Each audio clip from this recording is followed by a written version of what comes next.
everybody. Welcome to ABA Inside Track, the podcast that's like reading in your car, but safer. I'm your host, Robert Perry Cruz, and with me, as always, are my fabulous co-hosts. Hey, Rob, it's Diana. And it's me, Jackie. Hey, everybody. How are you all doing this fine day? Good. I'm doing great. I love this topic. That's good. I love eating. Yes. Well, I haven't even said what the topic is. I know, but just spoiler, we're going to talk about eating. I guess it's in the title. It's in the title of the episode. We're going to be talking We'll probably have figured it out. We're going to be talking about foods.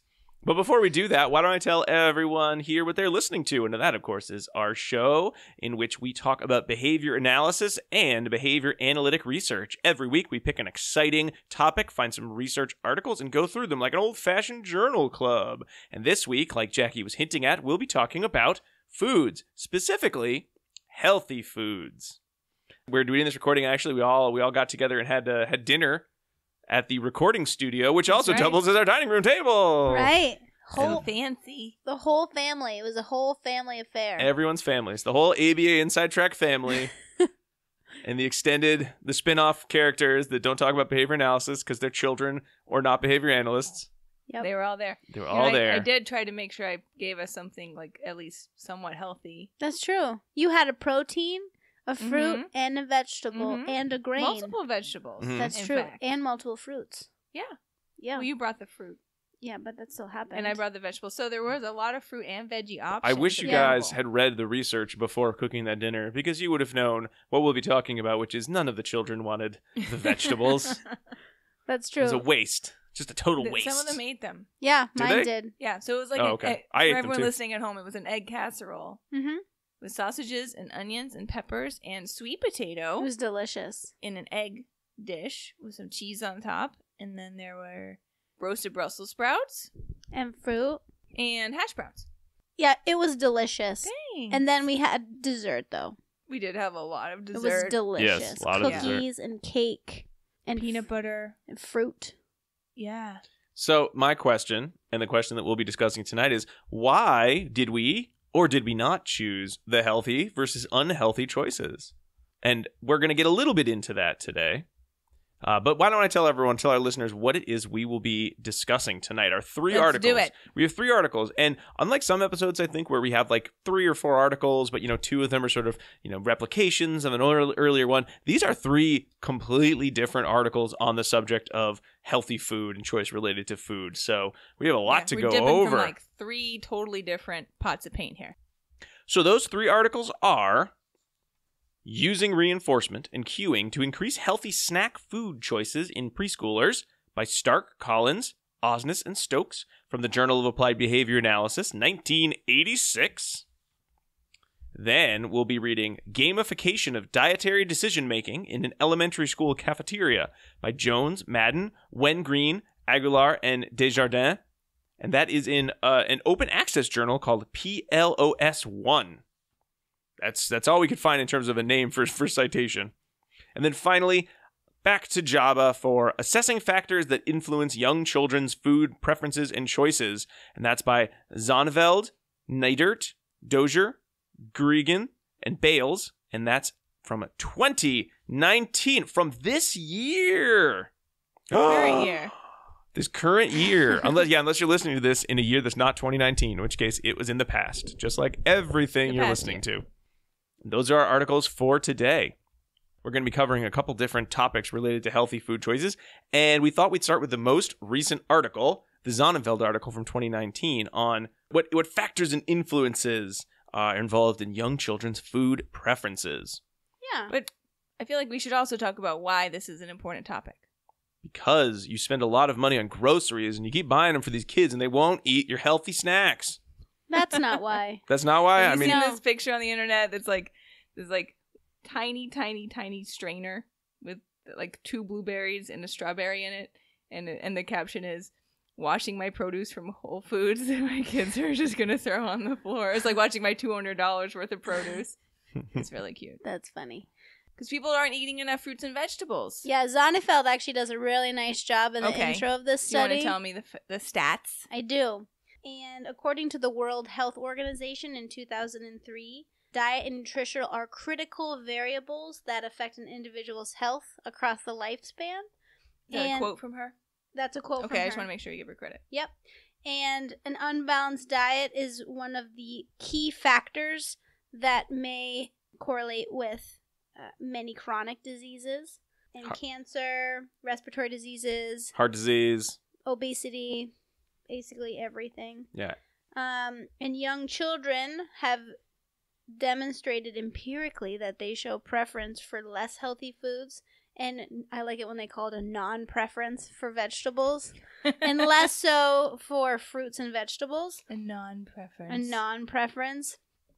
And so... We don't use the word hate here. Yeah, there's no hate. We don't use the word no or hate. Right. I non-prefer that. Yeah, I would love that. It's not to my taste. Yes, that's what Rob always tells our kids. I like that. It's not to I'm not accustomed to that flavor. I think I that's like the that. phrase. And so what we know is that how we eat when we're young is going to influence how we're going to eat when we're older. Mm-hmm. And so if we're eating less healthful foods as young children, it may be more likely that we're eating less healthful foods as adults. Yeah. Mm-hmm. Right? It's not 100%, right? Because No, I've but that's definitely changed my food habits Yeah. from being a child, but I think that, you know, there's research. I think in the Stark article, they even mentioned the idea that, you know, young children's eating patterns are not established when they're young, you know, in some sort of immutable format, but there is a lot to be said for the patterns that are established having a real impact on later in life food. right. You know, I mean, again, did we always just eat fruits and vegetables and whole grains when we were children? No, of course not. We just like I think most kids, we wanted candy, we wanted cookies. Sure. But I ate a lot of those Gushers drinks where you had to twist off the little top. those Kool-Aid Yep. blaster thing. Yep. Yeah. And Dunkaroos. I ate a Oh, lot of those- We had to those dip were the good. kangaroos in the frosting. I Yep. ate a lot of And Lunchables. handy snacks. Oh yeah, we had a lot of Lunchables. frozen like kids meals. I, Kid ne- cuisine with Yeah, the kid penguin on cuisine, there. yeah. I Those didn't were eat pretty any good. frozen meals. Really? No. Are you Never. serious? No. Oh, okay. Until I was an adult in college, I had never had a frozen meal. Wow. These I were like know. a special treat. Yeah, but I never Oh. got You know, those. I drank a lot of we're all kids soda, in the 80s, a lot of so it's soda. not as though our childhood habits were probably that great. So this is, double fold. We don't want for kids to grow up with bad eating habits that could influence their health as adults, but additionally, kids as well have a higher rate of obesity than they ever have before, and that can start some deleterious health effects even at prepubescent ages. Mhm. Mm-hmm. Which is something we also want to avoid. So it's like a fun topic because we love talking about food, but it's actually a really serious concern, particularly in our country. Mhm. Yeah. And another thing, research has also showed that in infants, they prefer salty and sweet tastes over sour and bitter tastes, which is why infants and young children may not prefer vegetables because they may have that more bittery Mhm. taste. But they suggest in this literature that it's probably an evolutionary factor that happens. Sweet means sugar. Sugar means energy. Right? But you can teach kids to like bitter and sour, and research suggested that they could look at adult modeling, so using adults as models, using peers as models. Adult size models. You say adult size No. models? Adults as. models. Adults as It's funnier models. when you adult think it's size. adult size. I would assume peer models would probably be more effective than adult-sized models. And then also combining the models with positive statements about the food have shown to increase the desirability of non-preferred food. Also food availability. So if there's only those foods available, you're more likely to eat those. Mhm.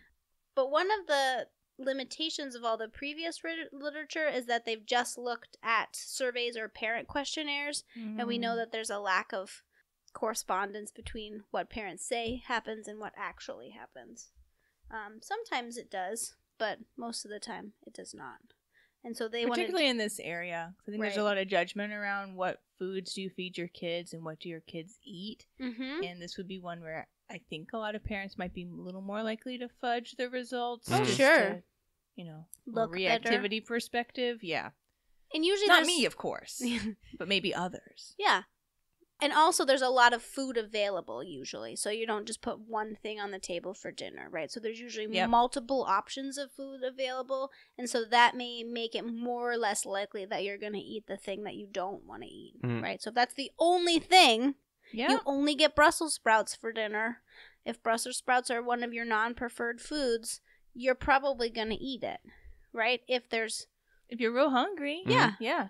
But if Rob brought up the point at dinner that he didn't used to like Brussels Me sprouts. too, but actually. I kept feeding them to him, and now he does. I don't think it was just in the span of our you're marriage. I don't get credit? No, okay, you could have. Well, you make them a very nice way, but I think it was more. I always had vegetables, so it was always a sense of like there are vegetables. I should eat the vegetables, and that was always something. It wasn't drilled in or beaten in me or anything. We ate lots of junk food too when I was a kid, but it was always an expectation that there be some sort of a vegetable. As I get older, I understand that vegetables are good for me, and I don't really hate them. And you sort of build your tolerance for the different vegetables, and you find different ways to make them, and you learn to enjoy them. And some foods you just eat because you have to, or that's good for you, but you don't mind it so much. But I can't imagine what would my life have been like if there were never vegetables. They were never on my plate. They were never served. It was never an expectation. My house. That's your house? We never had vegetables. I had green beans in a can, probably like 3 or 4 nights a week, but other than we were meat, potatoes type of ladies and gentlemen, Yep. We never had vegetables. I asked my mom the other day, I was like, did we ever have salad? She's like, no, never.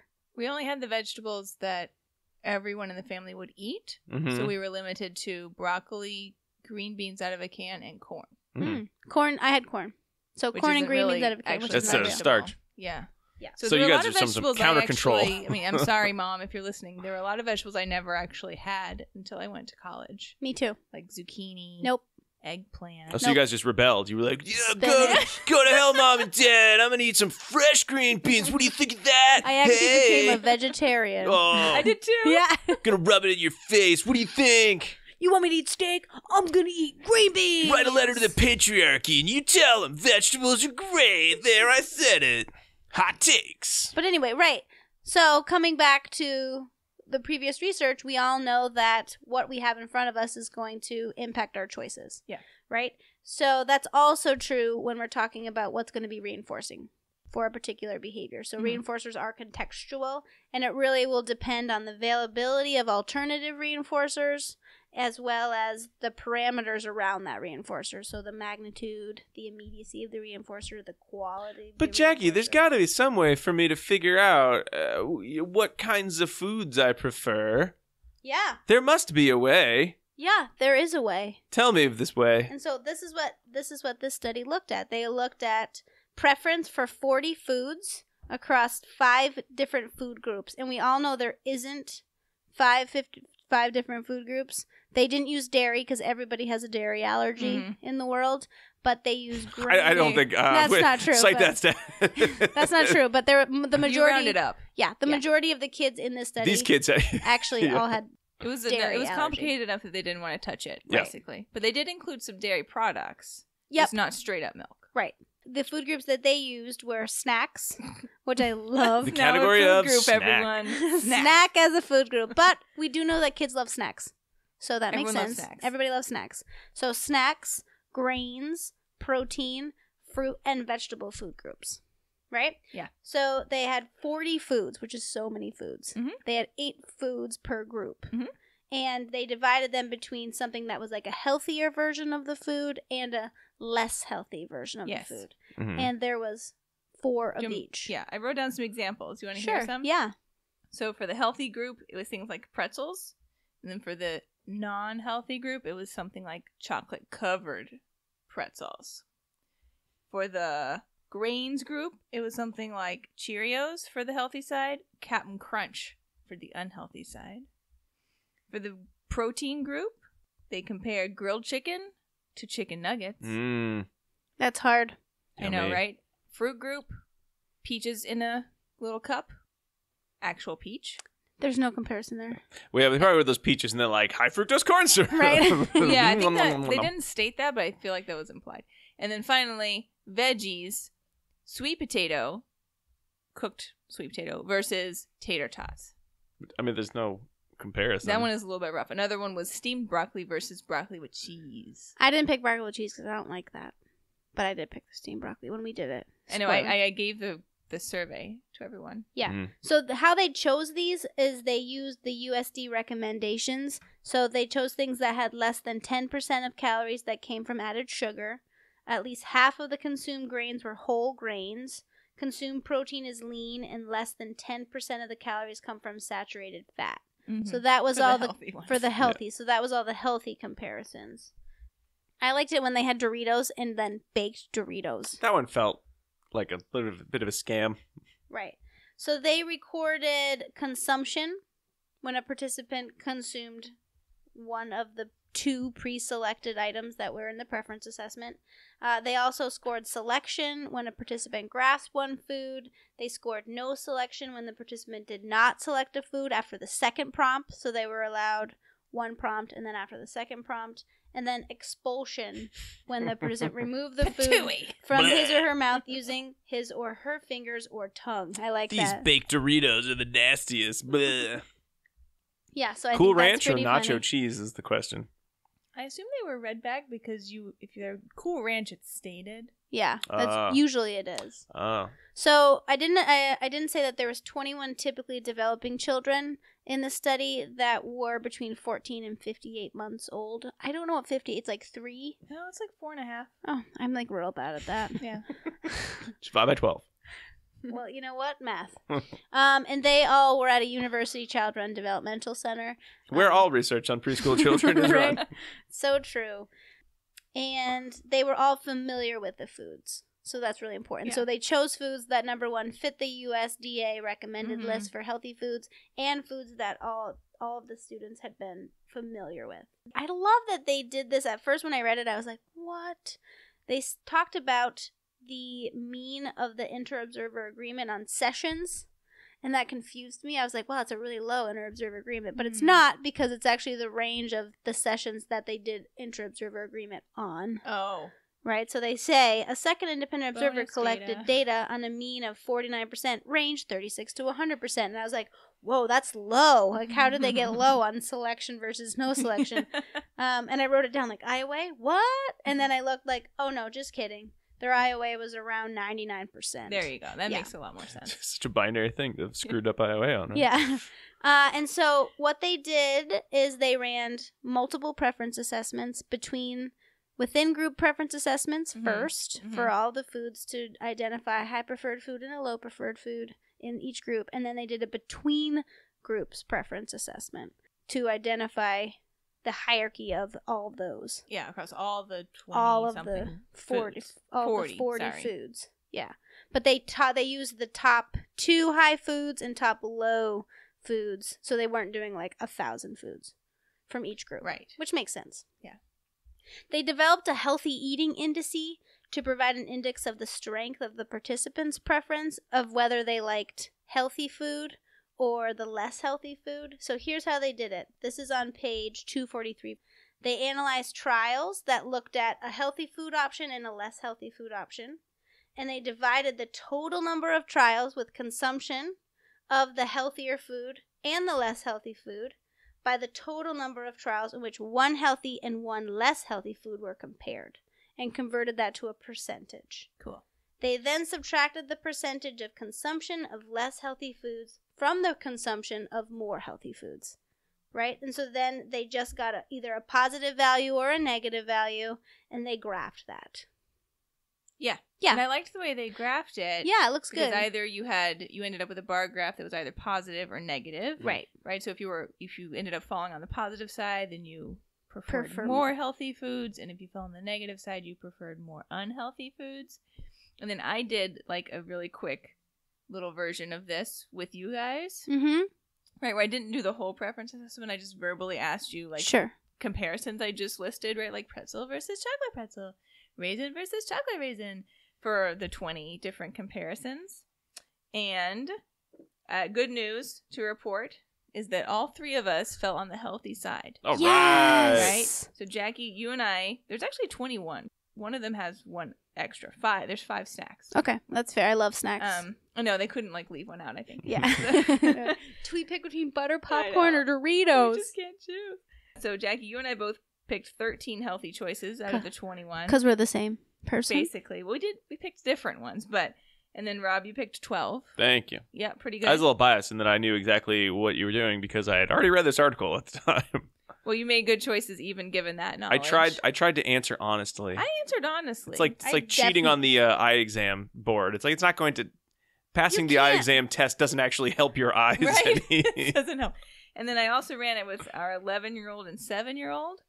Our 11-year-old, Rob, scored the same as you. He Mhm. picked 12 of 21 healthy He also choices. read this article, though, so He I did think not. That's awesome. But the 7-year-old only picked 2 healthy choices. Yeah. He picked 18 unhealthy choices and abstained from 1 choice. He seemed annoyed while you were asking him these questions, though.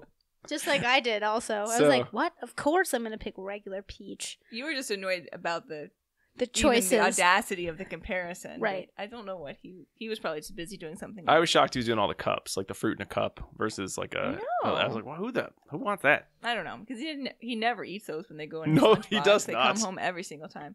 The ultimate preference Um, assessment. Like I said, how much money I waste on packing snacks for lunch. That's the ultimate preference assessment.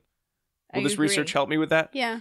I agree, Maybe. but we don't send them with the high fructose syrup. No, I'll They're get the ones in juice. So I don't, Yeah. anyway, but he would have been way down on the negative bar.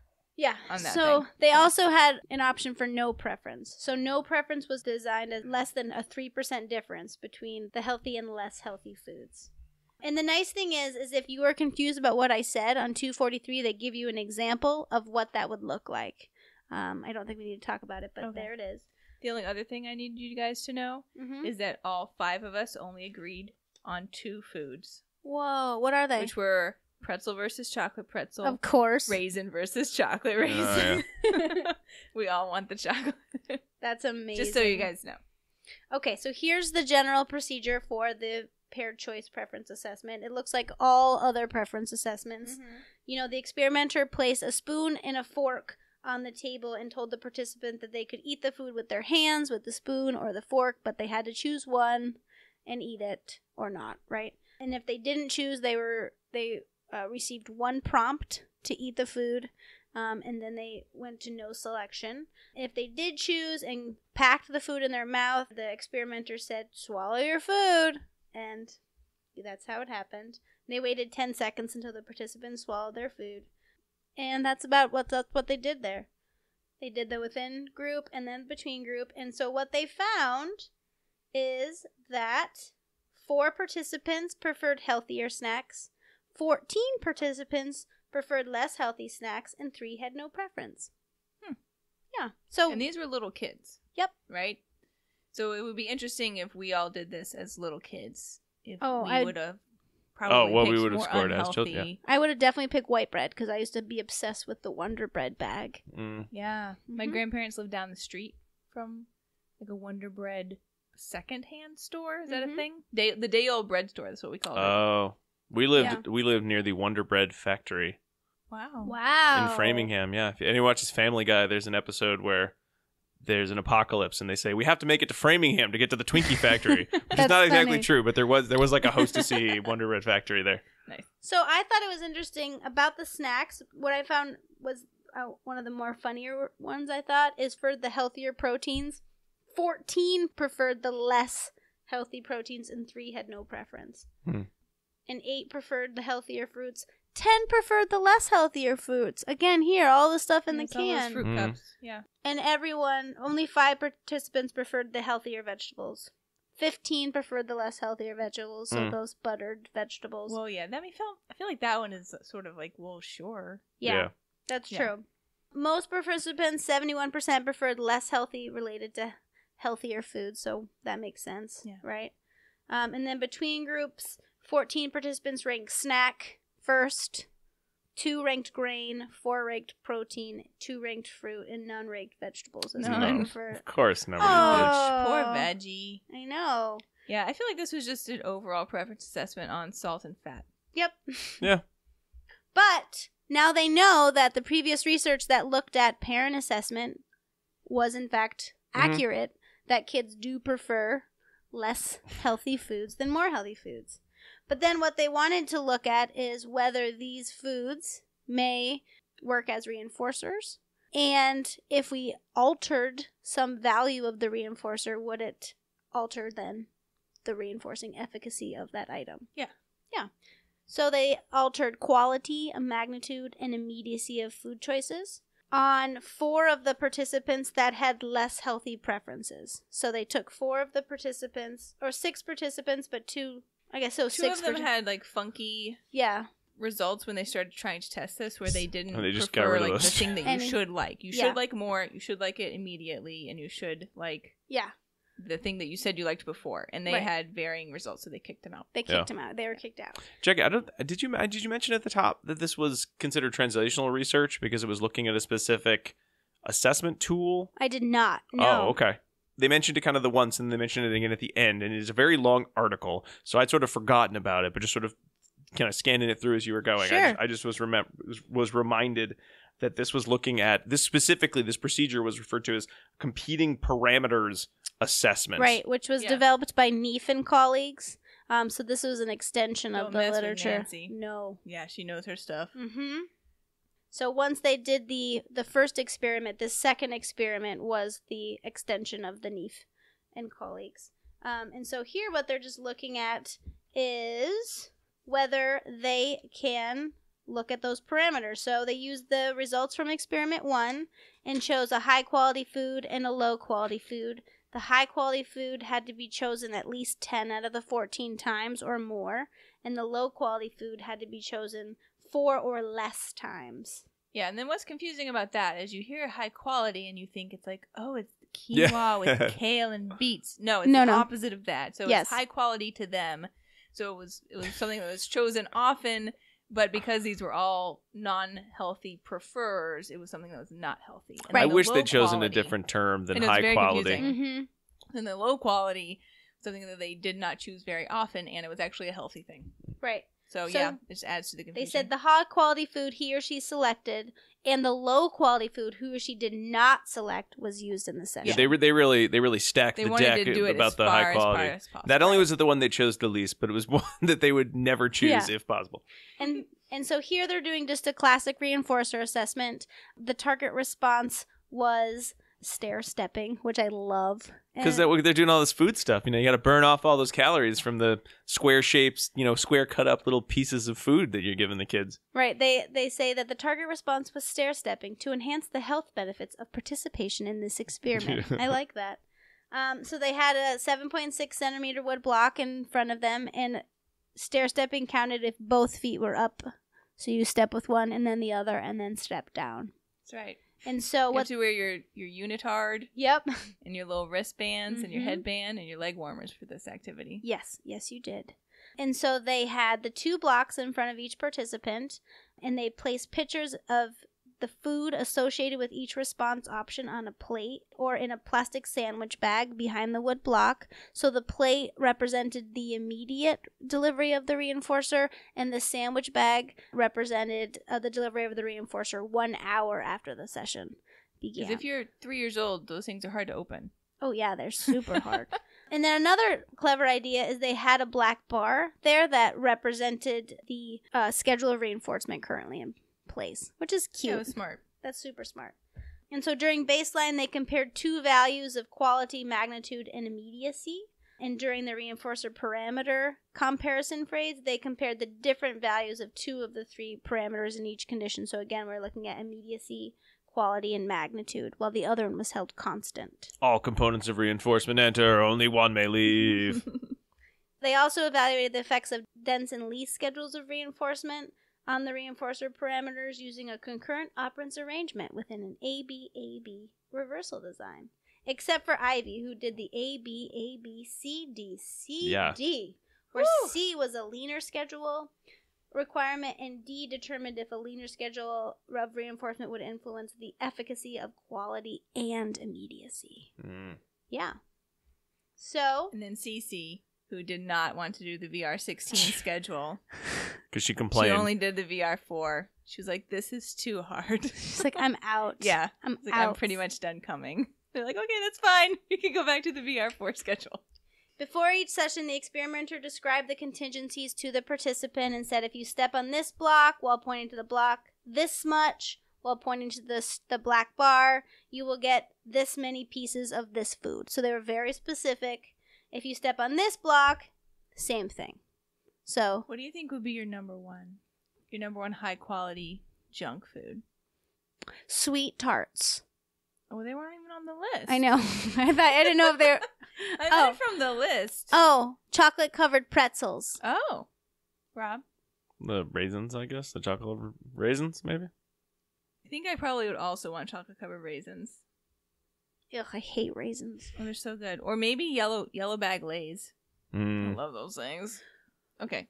So anyway. So imagine that. Sure. Yep. So they said doing your stair-stepping right, activity in your head. They prompted the participant to complete their response requirement twice for both response options, and then it placed the specific amount of food associated with that response option on the plate and delivered it immediately or in the bag, and did not deliver it until an hour away. And I love that in a lot of places here, they talked about how the food was only dime-sized amount. Yeah. I think because they're dealing with a lot of food here, right? If you think about 40 different foods, they're making sure that you know that they're not getting a ton. Yeah.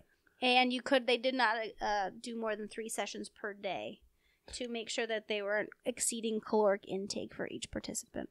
So that's what they did. They looked at the different types of quality and immediacy and magnitude, and they looked at it under dense and lean schedules of reinforcement. And they found that quality and immediacy were important, while magnitude was the least important, and participants preferred a dense schedule of reinforcement over a lean schedule of reinforcement. Yeah. But I do think the magnitude finding was interesting. So it was a pretty big difference. It was 5 huge, pieces versus 1 piece, right? And you'd think that would matter, particularly because little kids will often tell you, like, I want a lot of that. And it was broken into pieces, too, because that can also be a factor for young children. How many pieces did I get versus how big are the pieces? Yeah. So they took that into consideration. So I was kind of surprised to find that. But the most important thing was, first of all, did they like the thing to start with? Right. That was number one.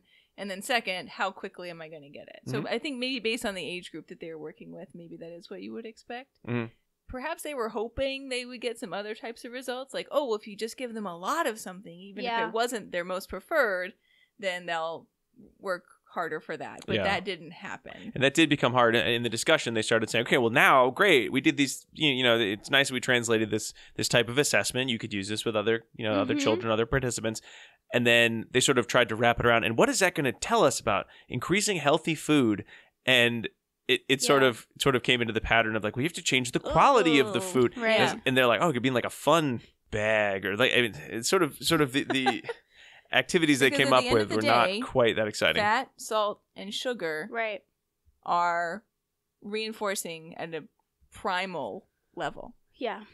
Right? Like evolutionary, we have come to prefer those foods, and it's working against that is so challenging. Yeah. So if they're both available, then almost everyone is going to select towards those foods. Well, it seemed like the immediacy would be the easiest thing to manipulate in terms of just make it as easy as possible for your children to immediately get a snack that is not the preferred one, and make everything else take forever. So, yeah, and they did give results on that. They said, okay, so don't have those really high quality, delicious snacks, and have pre-cut vegetables and fruits in the kitchen or in the refrigerator or on the kitchen counter that are quickly available. So if it's a response effort issue, then that's going to be the least response effort required. I know, I'm thinking about switching my pantry around, because right now the bottom is the snacks. Yeah. Oh, that's a good idea. The staples. And like, we went to the store today. We came home. We unpacked everything. I went and did something else. I came in, and the kids were sitting on the floor with an open bag of Cheesy Puffs and a bag of marshmallow cookies. And then there was a bag of prosciutto on the floor. And a bag of...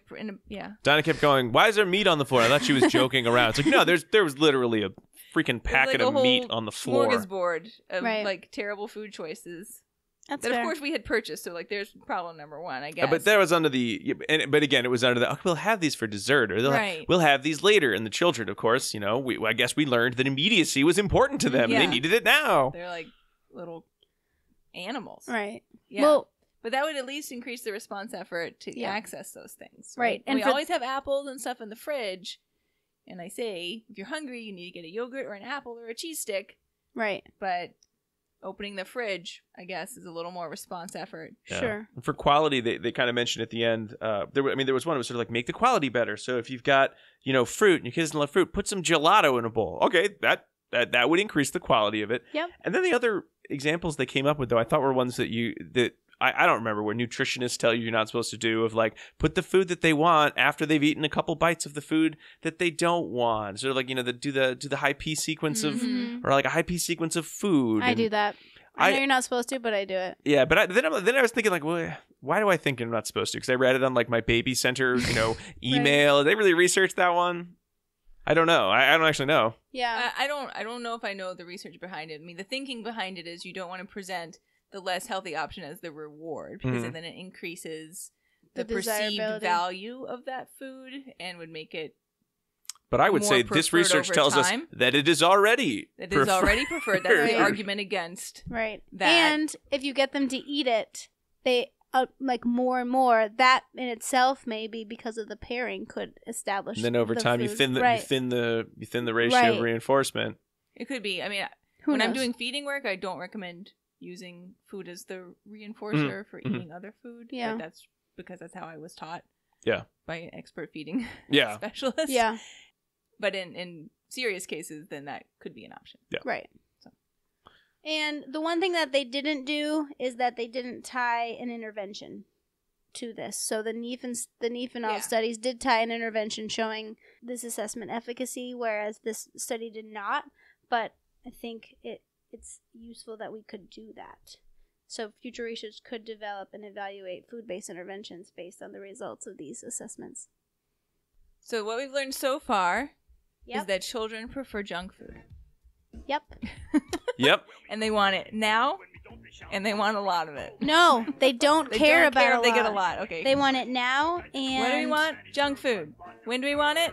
Now. And we want the quality to be what we want, what we like. Right. Well, let's take a little break, and then when we get back, why don't we talk about research related to changing some of these patterns? Who wants peanut butter cups? We'll be right back.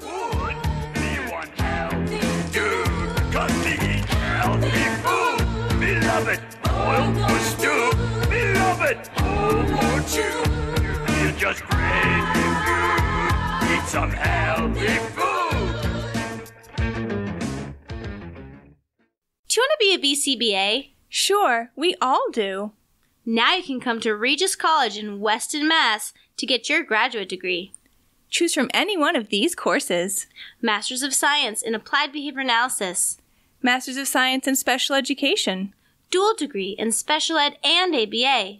Or be eligible for your postmaster's certificate. You can complete your degree and be ready to sit for the exam in 2 years. And our 2017 grads had a 100% pass rate on the BACB exam. Come enjoy practicum placement support, ethics mini handbooks, PhD-level professors, small class sizes, and a service trip to Iceland. If interested, don't delay. Supplies are limited. Learn more at regiscollege.edu. Again, that's www.regiscollege.edu, regiscollege.edu. One more time, www.regiscollege.edu. See you there!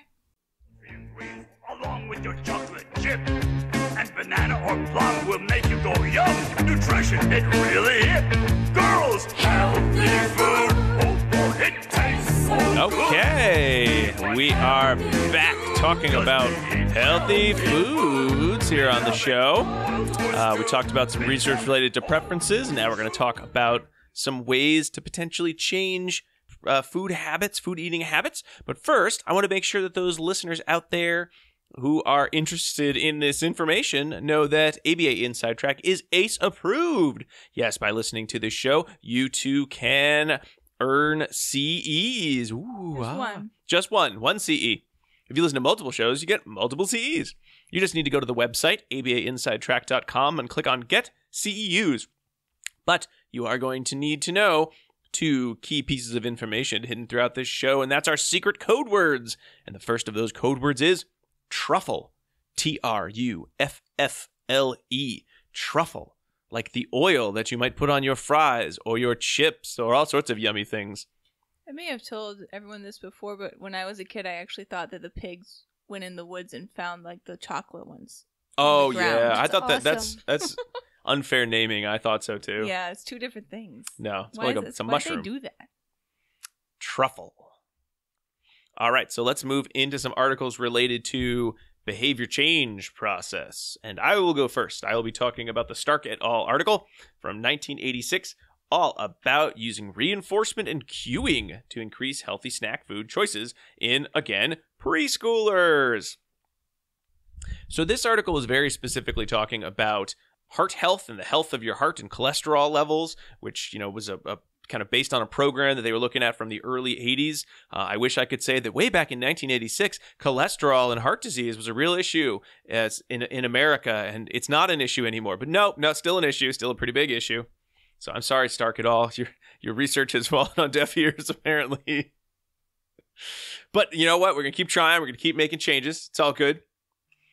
Humans love saturated fats and stuff that has high cholesterol levels and sodium and sugar. It's yummy. So the goal here was to see, can we change the effects, or can we affect young children's food choices during a preschool snack period? And then also, more importantly, can we then see if those results will generalize to a brand new setting like, I don't know, your house? So there were 2 experiments in this article as well. The first one was looking at a behavioral package that was all about nutritional training. It was originally developed by Epstein, Masick, and Marshall in 1978.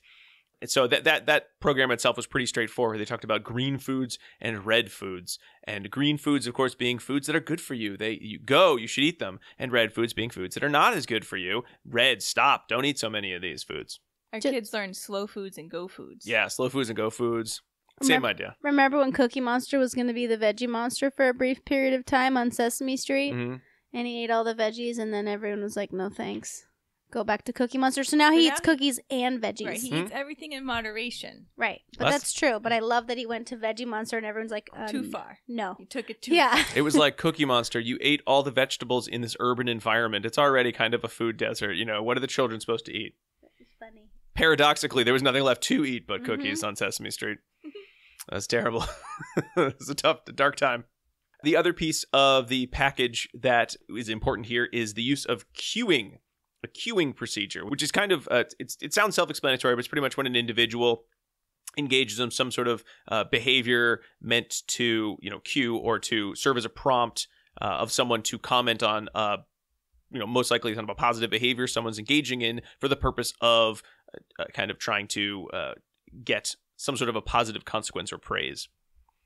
And so here was the goal of this study was, will this training be effective in changing children's food preferences? And then the experiment 2 we'll get to later, but that was just, can we just do it a little faster and easier? So the original experiment is sort of the main one, and I think the more interesting of the 2 in many ways. They had 8 participants. They were all 3 to 4 years old in a West Virginia preschool. They did sessions in the preschool as well as multiple home observations. They were very clear that they asked the parents first rather than just showed up at their house and started observing on them. They were pretty quick. Where are you? Yeah, they were pretty quick 5 to 10 minute observations at home for the purpose of assessing whether generalization had occurred. They had only 4 snack food groups in this study. And again, they were a little bit different. They had cookies, chips, fruits, and vegetables. I think cookies and chips do not really necessitate separate groups, but okay. You get in that sweet, salty snack cycle, and then they actually they're functionally independent. That is true. Although I don't think they did that research till much later to demonstrate that necessarily. I did like that about Jackie's studies. They attempted to equate them across the groups. Right. Yeah. But here, there's like cookies and chips, bad. Fruits and vegetables, good. Yeah. And this had more also, I think, to do with what was available. They tried to use what was commonly eaten in the preschool, and then they tried to have a healthy alternative for all of the unhealthy choice, or what they consider the red foods, the unhealthy choices. What do you think a European grape is?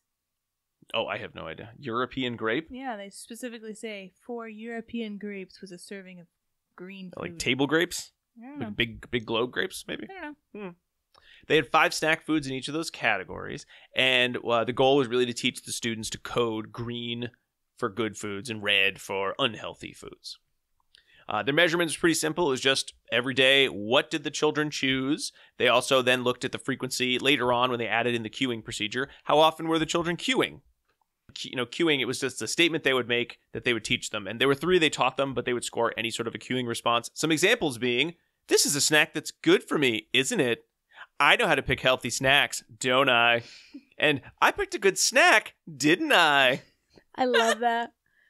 which is, I'm assuming, how the children said them, because that's the only way you can say those phrases. That's With true. the little coy look that Aren't just you gave. such a little kids? Right. Well, the idea there is that they're phrases that would then prompt positive reinforcement. Right. Yes. The end part. Didn't I? Didn't I? I don't know, kid, whatever. And then the frequency of positive statements by the parents. And that was only in the home observations. They didn't Sure. look at that in the preschool setting. So it was a multiple baseline across subjects. In baseline, they pretty much just wanted to see what are the children currently choosing for snacks. So they would just take these photos and they'd say, which snack would you choose? And the child would choose. And then they'd get the snacks out and they'd say, choose a snack. And then the child would eat the snack, and that was that. Nothing too fancy there. They started the first group. So they did this in kind of multiple groups of the students. So they were in groups of, I think, 2 or 3 students. The first group started on the 12th day, and they did the nutrition training. And the nutrition training, again, was pretty straightforward. They explained what the foods are. And then they do the same procedure. They'd show them pictures of available foods and ask, which one would you pick? And the child would make a choice. And then they would get feedback, making sure to know it was in front of the other members of their group. Ugh, you picked a cookie. That's a red food. Ooh. Red foods aren't aren't as good for you as green foods.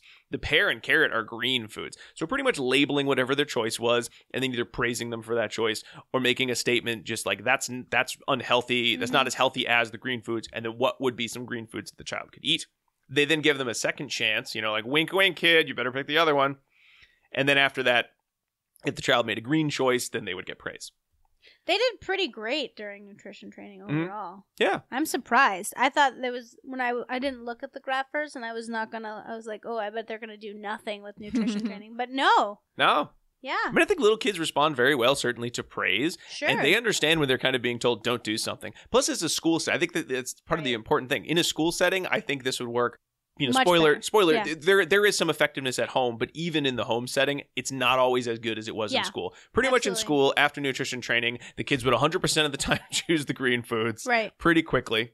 They didn't need a lot of feedback. They choose correct, quote unquote, correctly each time. Mm-hmm. And then while the kids ate, they'd also, drill the point home. They'd keep talking about the green and red foods in the pictures.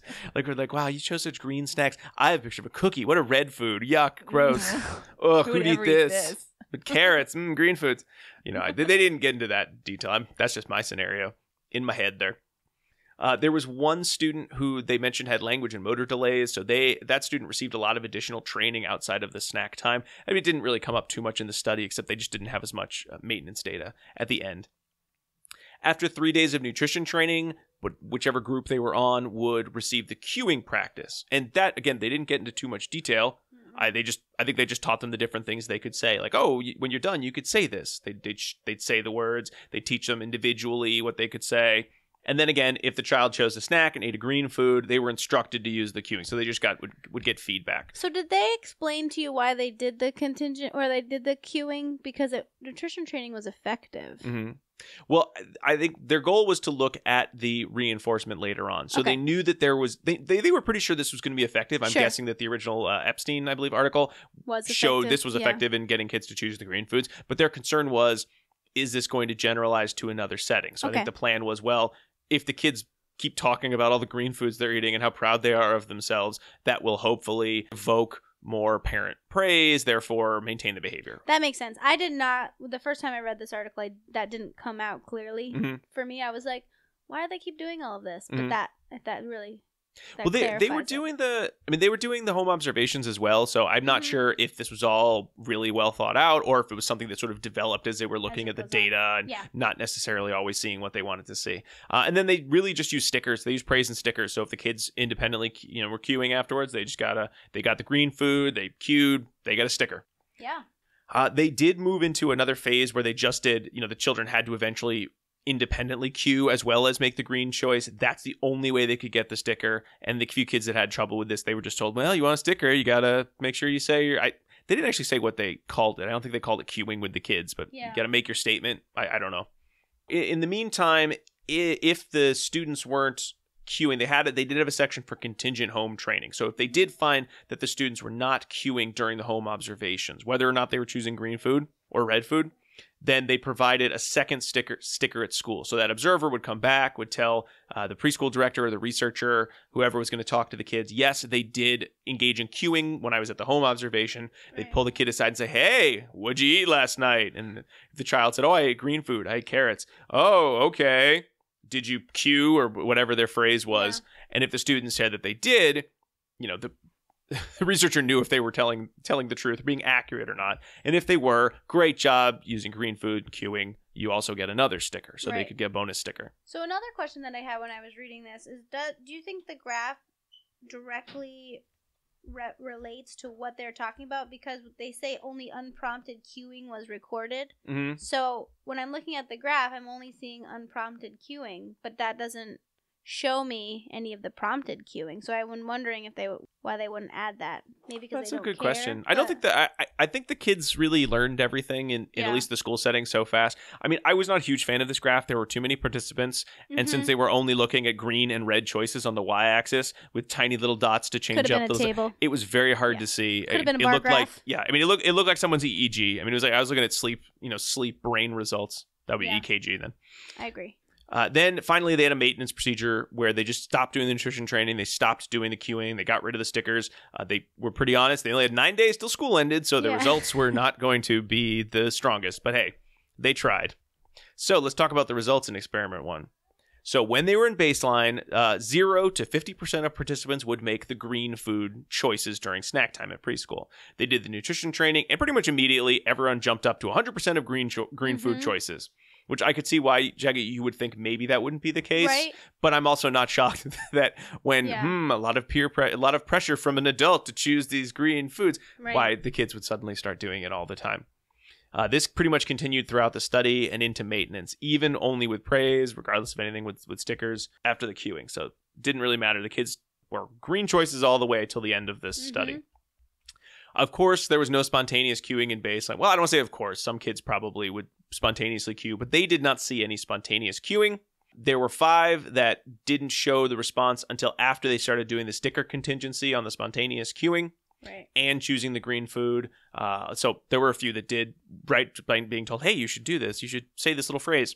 But 5 didn't. And then 4 out of those 5 consistently then continued to cue into training. So that'd be 7 out of 8 would continue cueing into maintenance, even without the stickers. 1 just did it intermittently. So cueing actually continued, was not incredibly robust, but in the data they had.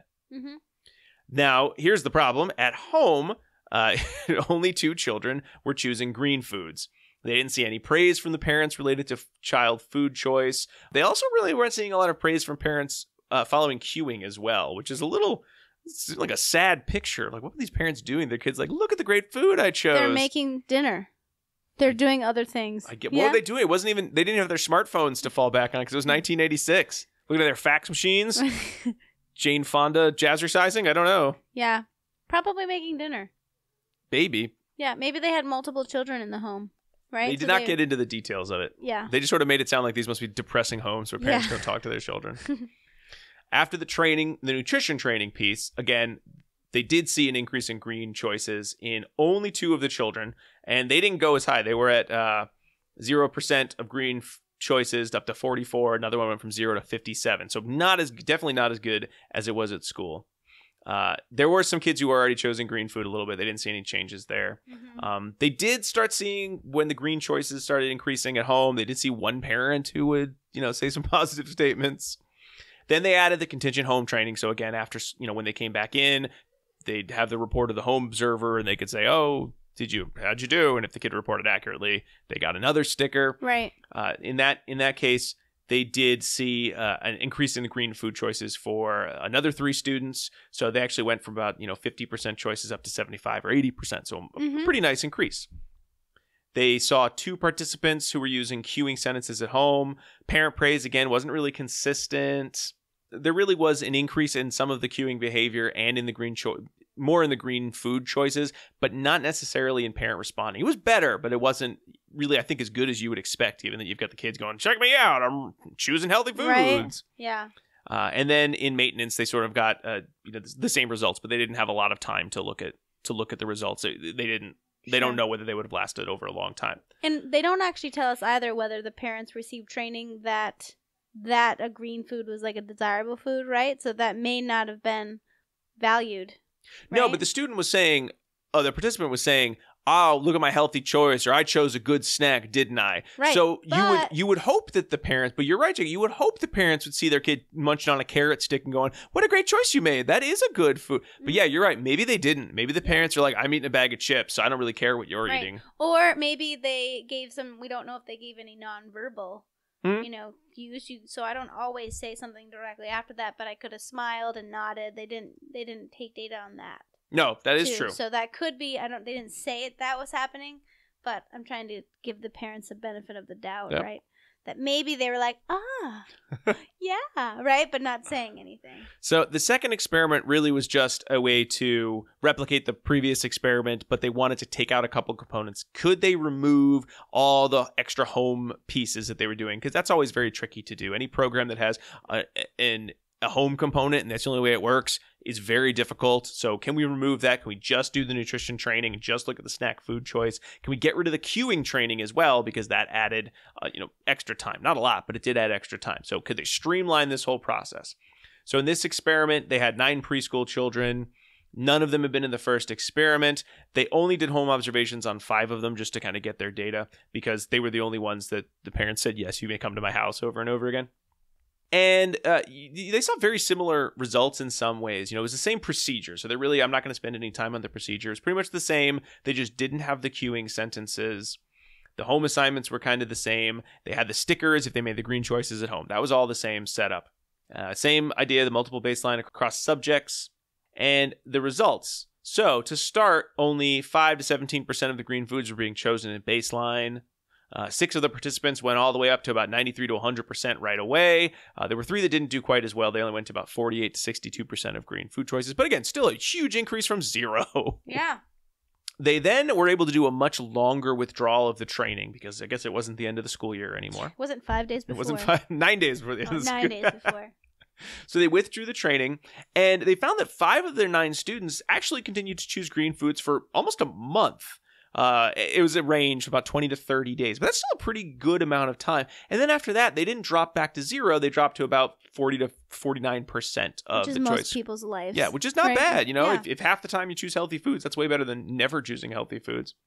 2 of them also showed less lengthy maintenance. One of them just immediately right back to the red foods, but would sometimes choose green foods. So it was still a little bit better than baseline.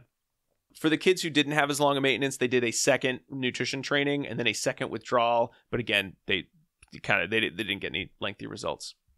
Now, for 4 out of the 5 participants that had the home observation piece, they saw absolutely no generalization of the nutrition training to the home setting. Mm-mm. There was one student who already was choosing decently at home, was like 44 to 80% during the training when they started the nutritional training. So there was one that they did get some better results. But again, when withdrawal, they didn't see any real carryover to home. And here what they're saying too is that during the second phase at home, like parents were praising their kids for choosing. Well, some of them were doing a better job. They mentioned it was rare. It wasn't something. There was one parent that was pretty good. A lot of them really didn't do a lot of praising. And they also, of course, saw no cueing at all from the kids. Yeah.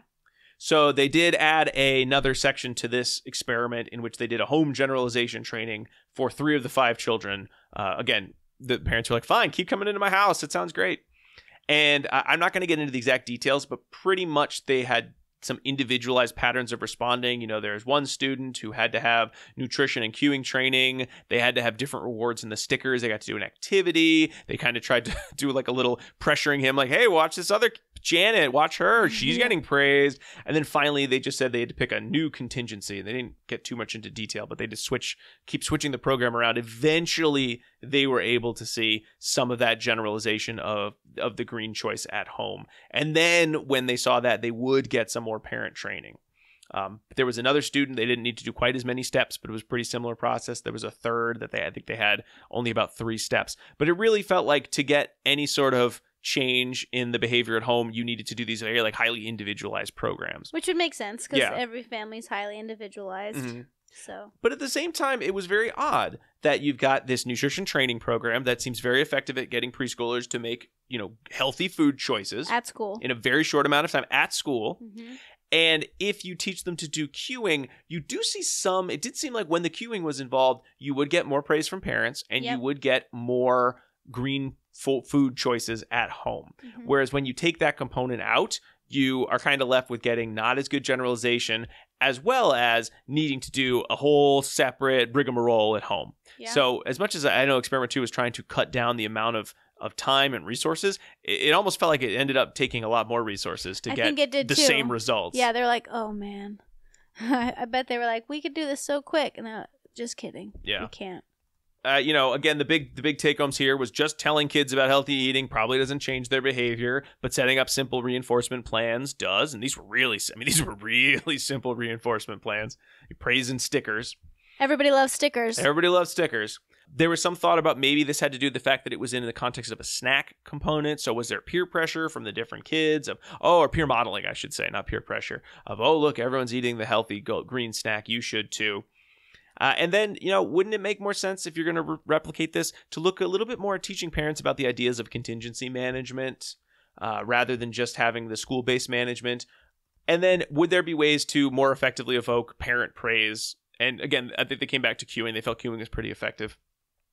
They don't know if some of these things, though, also, and here's the big thing, they were able to change choice of food behavior, but these are tiny kids. They have no clue if being able to teach the skill, they got a sense if you get about a month of good, healthy food choosing behavior after this, not necessarily in all settings. Forever. And then you also don't know, well, great, even if you did like booster sessions, is this actually going to have a long-term effect on the health of the children? Right. Absolutely. And yeah, there's no way to know that. You need a longitudinal study to really know that. So that's way beyond the scope of this one tiny paper. I hope one time, in 20 years from this paper, like now, or maybe 30 years, like now, one of the kids is like, I was in a study once, I think, where they taught me about green and red foods, and now I think to myself, is this a green food or a red food? I would love that. And I'm constantly making statements like, what a great choice I made. And everyone's like, geez, shut up, you. Right? Look at my great food choice. You are an adult. Did you guys notice that 3 of the pseudonyms in this article were Rob, Jackie, and Deanna? I did notice that. I didn't pay attention. This was made with 4-year-olds in 1986, which is basically our lives. Our cohort. It was me. Just kidding. I was too old. It wasn't us. We were actually all too old. Nor did we live in West Virginia. Right, but a real throwback. That's that. So I want to move into something. I want to get out of the past, go back to the future, and I want to talk about a subject near and dear to our hearts: gamification and healthy food choices. And Diana, as we've dubbed you the gamification expert on the show. I don't think I should have that moniker. I'm dubbing it to you though. As the Lord of the podcast, you've been dubbed. That's how it goes. Okay, I see.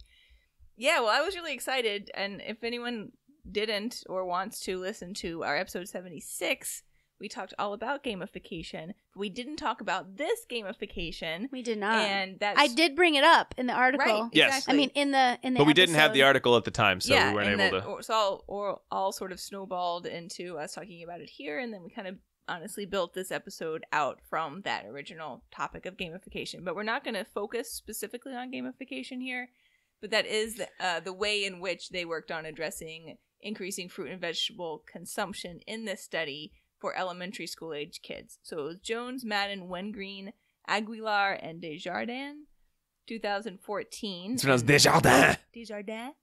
And this group actually has multiple studies looking at various versions and tweaks of this game that they used for elementary school cafeterias. So we picked this one, but there are lots of different slightly modified versions of this if you want to get out there and search around. But this one's freely available to read. So that was one of the reasons why we selected it. Mm-hmm. And they give a nice background, not too long, on some other articles that had looked at this question as well. One of them that might be worth looking up for you guys. One of them was Horn and colleagues in 2004. They used peer modeling and rewards to increase fruit and vegetable consumption, and that was called the Food Dudes program. And if you look up Greg Madden's work, he did some of the Food Dudes stuff too. So looked at that, but it had good effects, but not necessarily long-lasting effects. And then Hoffman and colleagues in 2010, they used commercially available from the fruit sellers videos. Oh, I actually watched those in one of Greg Madden's talks. He showed us. Oh, yeah? Yeah. Oh, is that the one where they have the eagle and he finds the gun under the table and No. uses it to shoot fruits and That's vegetables? That's Eddie the Eagle. You stop that. But there is, they, Maybe I watched it too, but apparently it escaped me. But yeah, you they can find it on used the those, website. So that was kind of nice because it was just like freely available. Mhm. And they used stickers as rewards. Which this we know was- work from the That's 1986 right, we study. do. And this one was kind of cool because they did look at it over 3 years. So during the first year, they found nice results with increases in both fruit and veggie consumption. In the second year, even though the whole program was still in place, they saw a decline in the amount of vegetable consumption. And in the third year, they removed the intervention and they saw a precipitous decrease in both fruit and vegetable consumption. You can only watch so many videos about fruits and vegetables. Yeah, so it was effective while it was in place, and the novelty of the program also seemed to help.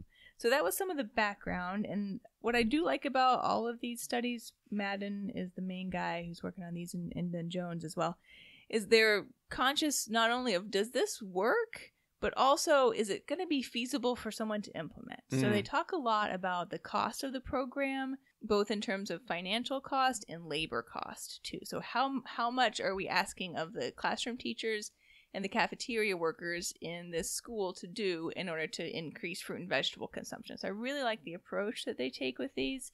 It's very pragmatic.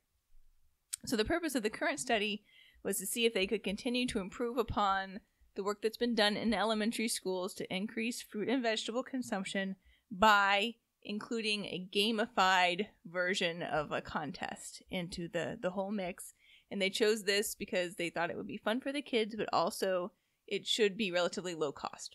So when we say gamified, Dana, can you just, for those folks who didn't listen to episode 76 yet, maybe they were sick that day, could you give us a quick summary of sort of what's included in gamification? Sure. So to gamify something, you're adding game-like elements to an activity that typically is not associated with a game. So it could be working to increase behavior in a work environment or in an educational environment.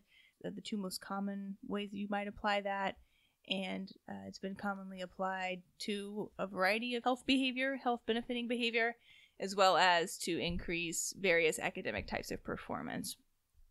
And you can work to add in game-like elements to something through several different mechanisms, but some of the most common ones are to add in points or levels to a program. or badges. Yep, create badges, report scores on leaderboards, and then a piece that they found really important was to add in a narrative story. Mm-hmm. They went way in on the narrative story. Yes, I like they that did. a lot. They did. The narrative story was really important here. They had what was their equivalent of points, which was a game currency, and the students could buy things within the game world with their currency. They were all virtual, right? But they could use those things within the game, and then they could also vote on the way the story was going. So it was a little bit of a choose-your-own-adventure story, too, which was very cool. The inclusion of the narrative story is less common in the gamification realm, so it was nice to see that inclusion. And I think that anecdotally seemed to work really well for the kids. They loved hearing about the story. So that's what you need to know. That was their goal. There was some peer modeling going on, as well as this entire gamified system. The dependent variable was fruit and vegetable consumption, and it was a very small elementary school. It was a total of 180 kids. And that was across kindergarten through 8th grade. So that's like really small. Yeah. I do like that it's older kids, right? Yeah. So, because both of these other studies that you guys talked about, it was only 3 and 4 year olds. This is all the way up through however old you are in 8th grade. Someone tell me, like 13? Yeah, probably, yeah. So that's kind of cool that we got some additional data there in that regard. So the way that this worked, it was set up as a cooperative game for the whole school, and they introduced these heroes.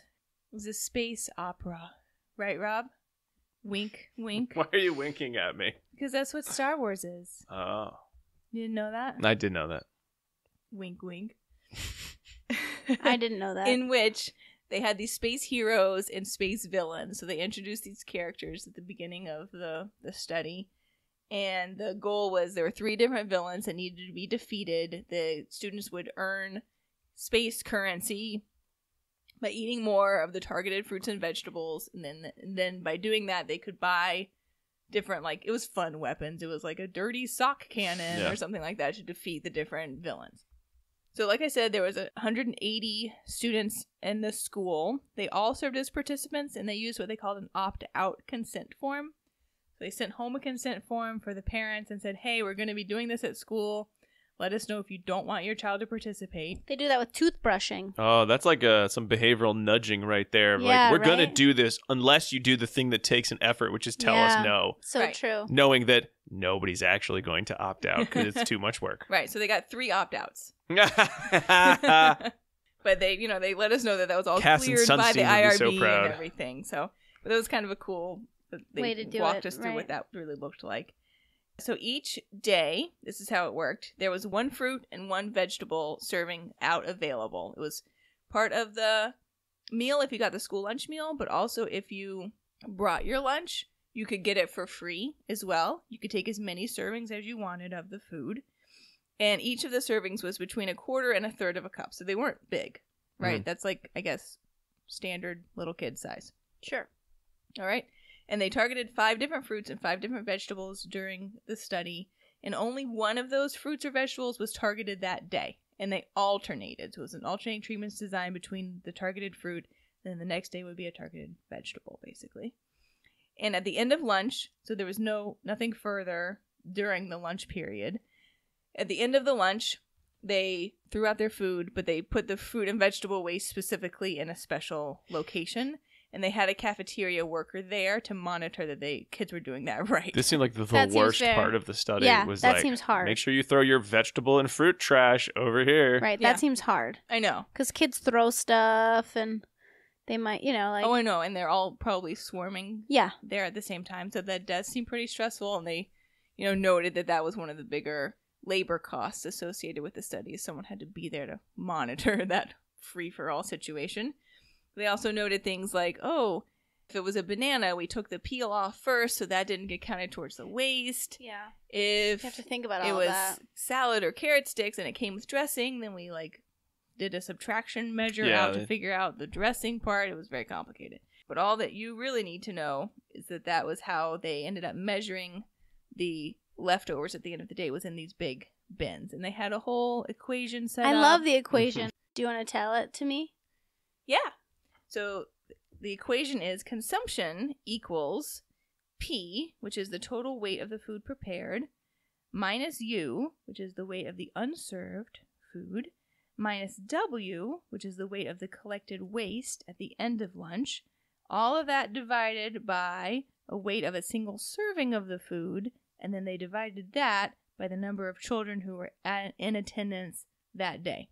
So then they ended up with consumption per child on average at the end of all of that. Neat. I know. It's like some serious amount of work that they did.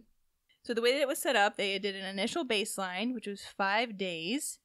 And what they found was that for both fruits and vegetables, they had a decreasing trend over those 5 days. So this period of time sort of gave the kids a chance to get used to suddenly having to separate out their fruit and vegetable waste into That's fair. differently colored containers.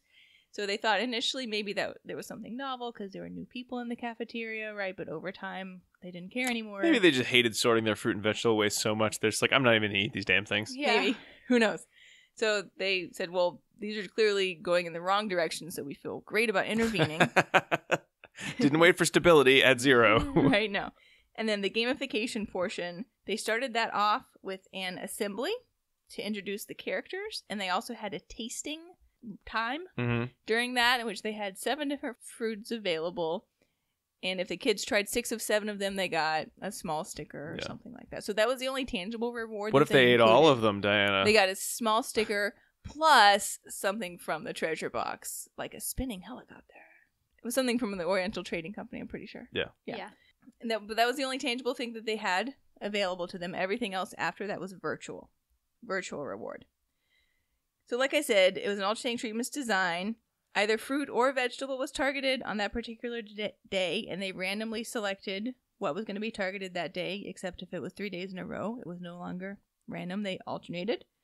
And the goal, so catch this, y'all, it's a percentile schedule. Wow, this is one of the only ones. I know. It's so hard to find examples of percentile schedules. It really is. But this one's done right as well because it's Greg Madden. So right. It's a real one. Guys, take this. So when we're talking about percentile schedules, we're talking about shaping. Mm-hmm. So this is one way that you can experimentally quantify shaping instead of making it art. Love and it. making it a science, and it's so hard to do. Yep. Wow. I mean, it's not actually. It's not that hard, but yeah. it is. Yeah. So what they did is they took the preceding 10 days of fruit or vegetable consumption, and they did measure those differently. And then they based the goal for the next day on 60% of the average of the preceding 10 days. Right. That's exactly a percentile schedule. Yeah. And then every day they measured the previous day and then made the modification for what the goal should be for the next day. Based on the last 10 days. Based on the last 10 smart. days. Yeah. Wow. Yeah, that's what they did. So the instructions for the students, it was, of course, within the context of the whole superhero saga. They were helping the heroes by eating the fruits or veggies. What do they call that kind of saga, Diana? What's the fancy name? It's a name? space opera. Can you give me an example of a space opera that I might have heard of? So, a long time ago, in a galaxy far, far away. All right, we're running too long. I think we got to end that bit. Sorry, thank you for playing along, though. Okay. So they told the students to eat more of X or Y fruit or vegetable for the day. So they gave them what the target, eat more oranges today, so that eat more than you normally would is what the instruction was. So they didn't want to tell them eat a certain amount or eat all of it because that might have been too much for some kids. Or if they only said eat half, then there could have been kids that would have eaten it all. So they would have reduced their consumption. So they said eat more than you normally would, which is kind of cool. And in doing so, you will give the heroes more energy to fight the villains. I like that. Yeah, pretty cool. So if they met that goal for the day based on those instructions, then the next day before lunch, the classroom teachers would read a new chapter of the story, which was written by the second author, who was Greg Madden. So he actually wrote this sci-fi story for the kids. Yeah, give us cliffhangers and everything. Yeah. And it's available if you email him. Says it's available from the second author. So they did that before lunch. So that was like part of the immersive experience. It was quick too. I think they said it was 3 minutes. Yeah, it wasn't long. And if they did not meet the goal, then the teachers read a message from the heroes asking them to eat more fruits and veggies that day. Help, kids, I'm dying on this planet. I have no energy. Why don't you care about me? So there were 3 villains. They defeated the first one when they met the first goal. They defeated the second one when they met the 8th goal. And they defeated the last one when they met the 11th goal, which they described as the boss battle. Nice. Yes, right? And what I haven't told you guys is that this whole gamification part only lasted 13 days. It was very short. So much work. Yeah. So much work. For 13 days. 13 days, yes. Also in the cafeteria, they had set up a board that showed the characters, the planets, the villains they had defeated, and how many space points they had. Which For they made each with classroom. their own little hands. Yeah, they but- mentioned Yeah, arts and the crafts homemade. supplies. They had a TA who helped update the board every day. Right. Yeah. So the results of this are, I'm not going to go. They did lots of math, Lot of guys. math. I'm skipping a lot of the stats. math. A lot of stats. So they had a significant increase in both fruit and vegetable consumption, but only when that was the targeted food for the day.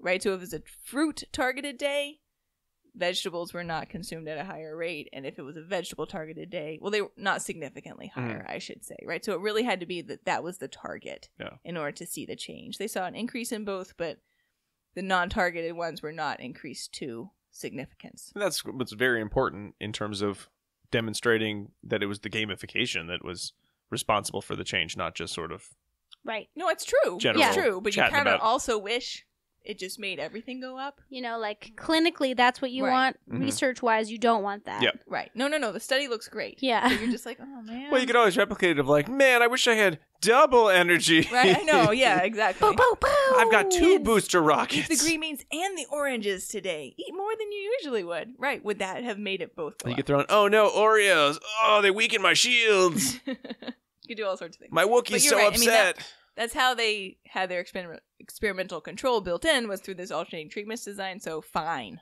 I guess it's fine. They did social validity with teachers and parents. It was high for both groups. The students did not respond to the survey. We don't know how they felt about it. Well, like 5 did. It was some real tiny Less than number. 5% Yeah. responded. That's 5%, sorry. Limitations to consider. This is a small school size. Actually, that might be about 5. Yeah, probably. The amount that they consumed was still below the USDA guidelines. So they doubled what they were consuming, but it went from like 1/10 of a cup to 2/10 of a cup. But that's still overall on average. So some kids, we don't know what individual kids did, right? One kid could have eaten all of the fruits for everyone, Right? right, and the rest of the kids could not have had as much. So we don't really know that. They just watched Billy eat all the fruit, and they're like, go, Billy, go, Billy, go! I don't have to eat any of Take this. one for the team, Billy. We hate vegetables. Didn't you read our preference assessment? This was a very short intervention as well, so they don't know if a longer-term intervention would have continued to increase the amount of food consumed, given that it was a percentile schedule. What we also don't know is how well these results would maintain over time. And that we saw that in a lot of the gamification work, that sense of how much of this is novelty. And there's some research to point to. It goes a little beyond just the novelty factor, but not enough that I think we felt comfortable after those articles saying, oh, well, this will just work forever and ever and ever. Right. Yeah. Hey, guys, it's another planet. Oh, we've already saved this guy on like 50 planets. I'm not eating any more green beans unless there's cheese on top. No one likes green beans. I do. They're my favorite. All right. So that's it. Cool. Gamification. Coming back. I love the idea of this. I do too. I would have been so excited as a little kid. Yeah. If Right. they introduced this whole story.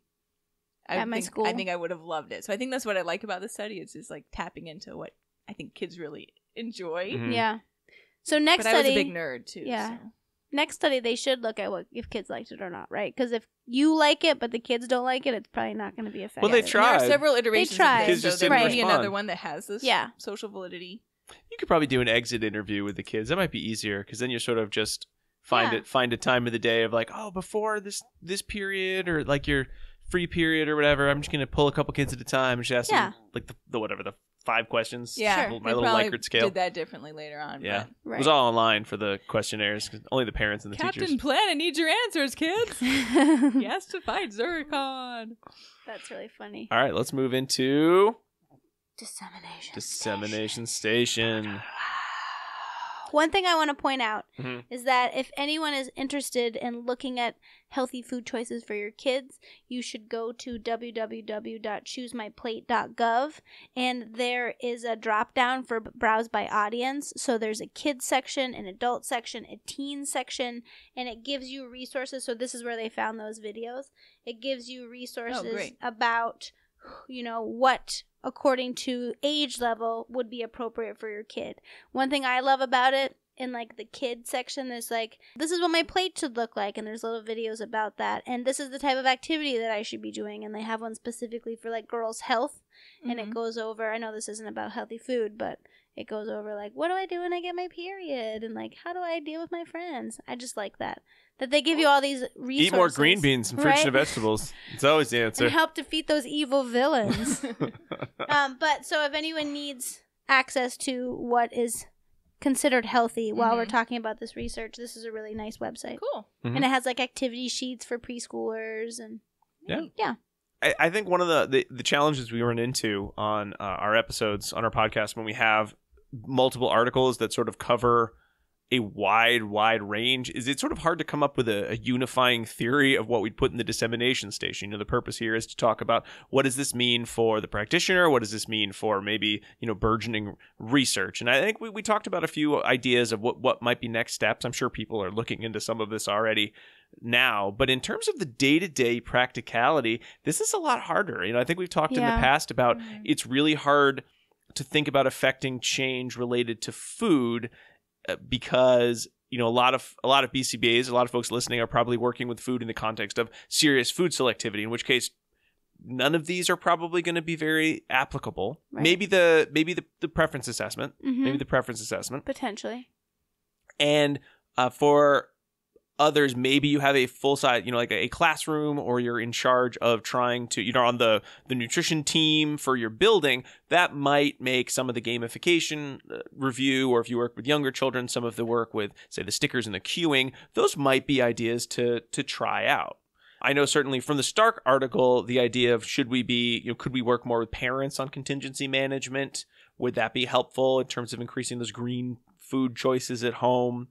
Jackie, you brought up the good point of maybe parents don't know the difference between green and red choices. You know, there could be education on both sides. There's probably a greenish, reddish choice, right? Admitted that I bought cheesy puffs and marshmallow cookies on this podcast. That's true, you did. Yeah, I'm pretty sure you wouldn't label the marshmallows and stuff as green choices, though. No, still bought them. Yeah. I think this is a really important area, and I'm glad that there is some behavioral and analytic work being done in it, but it also feels like such a monumental problem, right? And behavior is one piece of it, sure, but there are a lot of environmental and social constraints that are playing into this problem that are gonna, without a change in the overall both environment side and the consequences side, it's going to be hard to make change in this type of behavior, and that feels just unfair. It does. So I feel like we're coming into this dissemination station, and usually I'm full of ideas, but right now I'm like, oh, like a lot of people are living out there in food deserts. The only food that's available to them is the cheap food that's prepackaged, and it comes bearing all of this fat, sugar, and salt, which we're sitting here trying to say everyone should be avoiding this, right? Yeah. Right. And maybe people know that, but there's just nothing else out there that they can readily get their hands on. And that to me is just a larger problem. Yeah, you're also dealing, I think, with the scale of the economics of a food industry. Yes. You know, if businesses made more money on people buying vegetables and fruits, they would produce more vegetables and fruits, and we would eat healthy. But people prefer the salty sweet. That is what is going to be generated. Now, there are certainly companies that are always looking into, okay, how can we go into the healthy kick? You know, if you ever listen to Freakonomics, and they did a whole series on the life of the CEO, and they talked to the CEO of Pepsi, and they sort of talked about, oh, we've got our different brands, and it pretty much boiled down to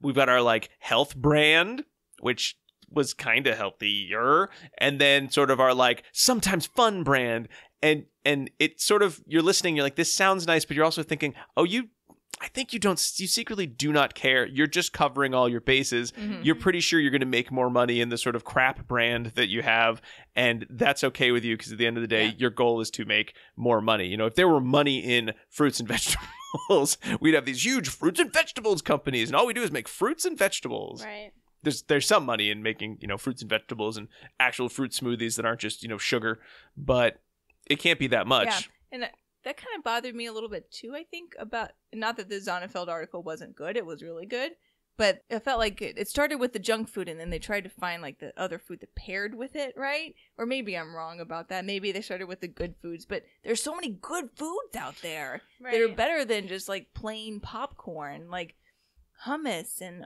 olives and those really yummy pea crisps things. There's some good stuff out there that I think could still meet some of the requirements of the USDA guidelines that maybe don't map on perfectly to a junk food, even though I know why they did that for that study. But I just wonder if they couldn't go back and find start there and pick the tastiest good for you healthiest foods, and food. see if they could maybe swing that pendulum a little bit over to more highly preferred good for you foods. And that might be, how we make that translational study more applied, right? Yeah. So they were trying to get down to the nitty gritty, but if we're going to... and then that's necessary. Right. But also, Yeah. Yeah. But maybe that's, where we can go further with this. Yeah. Is use that not only to develop effective interventions, but also isolate those healthy preferred foods. Yeah. Strangely enough, even though I think the Zonneveld was the least applied of the studies, I think in some ways that probably had the most let's make a quick change ideas as a component. Mm-hmm. Because are we really going to go gamify an entire elementary school? I mean, you might be listening to this and that is a role you serve, but the odds are most of us are not going to use any of that. The stickers. Awesome. I love that. It was my favorite in terms of readability. That study was just great, but it's not something that you can just slap together. And the stickers and the queuing, I liked that idea too. But again, those components seemed kind of simple, and it didn't look into enough of the pieces that I think are going to affect the long-term change. They were honest about that, the authors. Yeah. But it's all well and good to talk about your slow foods and go foods or whatnot, and then give stickers. But is that going to affect long-term change? I think having a sense of what are the preferences, what do these preferences mean, and then how can we make small changes in our own lives? So looking at that response effort, hey, all the veggies, they're really low and they're easy and they're cut up and they're not in the baggies that are hard to open. All the snacks are really, really high up. Do we just, see children responding with all sorts of, that great primate learning of, I'm going to build a tower to get up to all the cookies and then eat all of them, right now? Or do we see, well, you know what, that changes our eating patterns, and does that even lead to long-term change? We don't even know that. So a lot of questions, fascinating stuff, but not any real answers, which I know is kind of a downer for an end of an episode, but we got to. That's what it is. It's not a downer. It's actually More hopeful. work needs to be done. Yeah, it's hopeful that we can move forward. I want an answer now, though. I don't want to wait till later. I want it immediately. I don't care about the magnitude of my answer. I want a good. I want a good answer now. Don't give me 5 bad answers that I don't want. I won't change my mind. I won't change my behavior. Oh boy. Speaking of which, I think we want to have a nice quality second secret code word. So why don't I share that with all of you if you are interested? And that second one is sloth. S-L-O-T-H. Did you know the sloth does not do very much? It's not just a rude simile. Sloths don't move very much. And then every couple days, they slowly climb down and poop in the woods and then climb back up to their trees. They're really having a renaissance right now, though. People love sloths. Sloths are everywhere. I have a pet sloth. He's so cute. In my office. It's not real. No, it's not real. It's a stuffy. It's a stuff. And sloths, they look green, but they're not. They just have a bunch of moss growing in their fur. Probably because they're too slow to move. Because they're cute. Sloth. That brings us to the end of our episode on healthy foods. I want to thank you all so much for listening to ABA Inside Track. If you like the show, why not subscribe to us on Apple Podcasts, Spotify, Stitcher, or wherever you get your podcasts? You can find us all sorts of other places too. These episodes come out on YouTube where there are subtitles. You can also find them posted online at abainsidetrack.com. You can find us and reach out to us on social media. We're on Facebook, Twitter, Instagram as ABA Inside Track. And of course, feel free to email us at any time with your thoughts, with any corrections or comments, or possible topic episodes at abainsidetrack@gmail.com. We'll be back next week with another full-length episode, but until then, keep responding. Bye!